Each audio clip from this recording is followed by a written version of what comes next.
Assalamualaikum. Peace be upon you, honorable principal,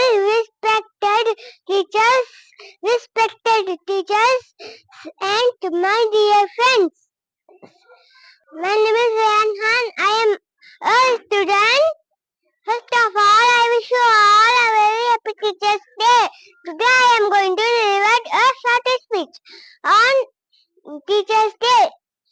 We celebrate this day on 5th September, which is also the birthday of Dr. Sarvapalli Radhakrishnan.